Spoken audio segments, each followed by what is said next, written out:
I saw a report in the Wall Street Journal that was saying that China's Gen Z is very lazy. So they're very similar to the American Gen Z.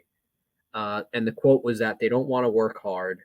They play too many video games. Cell phone use is up dramatically. And Jack Ma, so obviously Jack Ma, creator of the Ant Group, which owns Alibaba, so he preached the 996 model. Do you know what that is? 9 hours a day. I don't Good know. guess. 9 to 9, 9 a.m. to 9 p.m., 6 days a week, working model. And I think it's kind of funny because you think about that 9 to 9, that's 12 hours. 12 six times over is what? 72? Am I right? Yep. 12 times 5 is 60, extra day. Yeah, 72. So you're working 72 hours a week. So you're working almost twice as much as Americans, working a 40-hour work week. And all of that just to play second fiddle to America. Isn't that interesting? I find that funny. And it just goes to show that like communist societies, they don't breed innovation and they don't uplift societal wealth and living standards, and without you know, the potential to succeed and the potential to kind of climb the socioeconomic ladder, there's no incentive to develop and get better. So like you could work 70 hours a week, but in a communist society, it's going to be a futile effort, and there's no point because all the other people around you are just going to do less, and they're going to go, "Oh, this guy's doing all the work, great." Like, what we're going to all have the same standard of living, so why the fuck would you try? And that's like the whole thing is it doesn't matter how much you work. It also, it's all about smart work, not hard work. And sometimes lazy people, when you think about it, if lazy people a lot of times will be very intelligent and they're very prone to being procrastinators.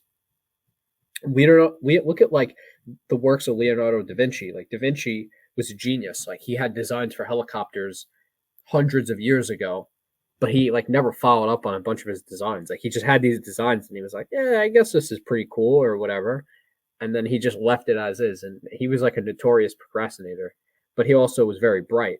So that's the whole thing is that he actually worked really hard, but he would kind of procrastinate on a lot of his ideas. So he never actually saw a bunch of them. They never saw the light of day because he was just kind of like procrastinating. Oh, I'll get to that at some point, and they just never did. So it's just this whole thing where like lazier people will find like an innovative way to get things done. And even though he was lazy, he's still widely regarded as one of the smartest men in the history and like clearly a bright innovator and designer. So I mean, at the end of the day, do you think like his societal impact would matter more if he wasn't a procrastinator? I mean, possibly, but he's still like very widely well known considering he's been dead for like 500 years. So I'd say that's a pretty solid W. Da Vinci and all of his inventions. You say he was a procrastinator, but he's like one of the greatest inventors of all time. He invented the parachute, right? He invented a diving suit. He invented the armored car, which we use to transport things to banks. Like most of a lot of important things that are in today's society were invented by Da Vinci. So he couldn't have been that much of a procrastinator.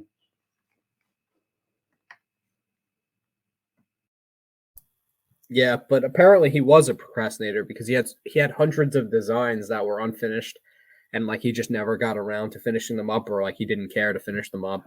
So it's like he clearly knew he was fucking bright, and he just didn't give a shit about finishing up some of the things that he was working on.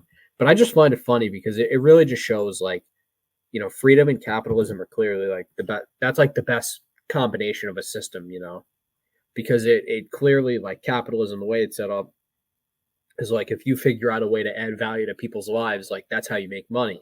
Like Jeff Bezos, being able to order something online and getting it the next day or the day after, all from the convenience of your home at the same price as going to the store, like that in itself is inherently valuable because even if you do pay a slight premium, it doesn't matter because the time that you're saving is immensely more valuable than that like tiny bit of money more.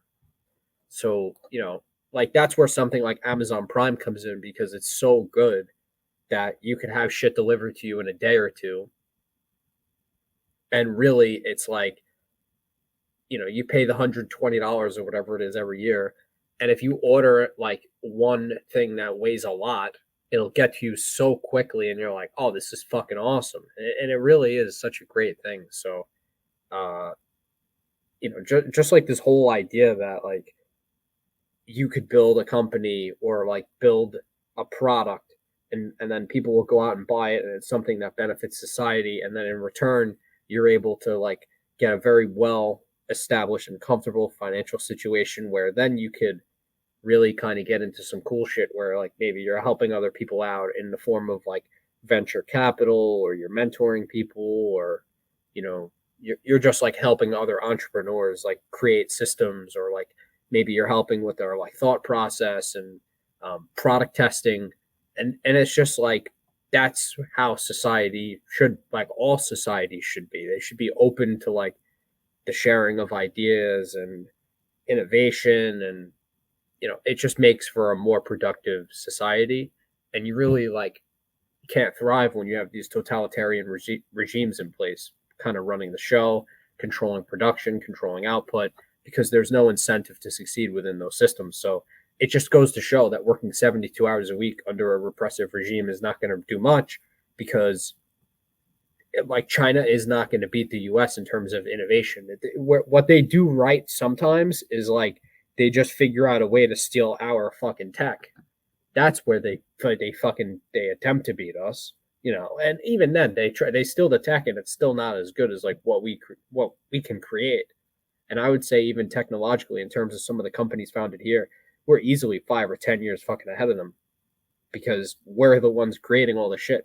The only shot they have at getting some of this stuff is just through pure IP theft. So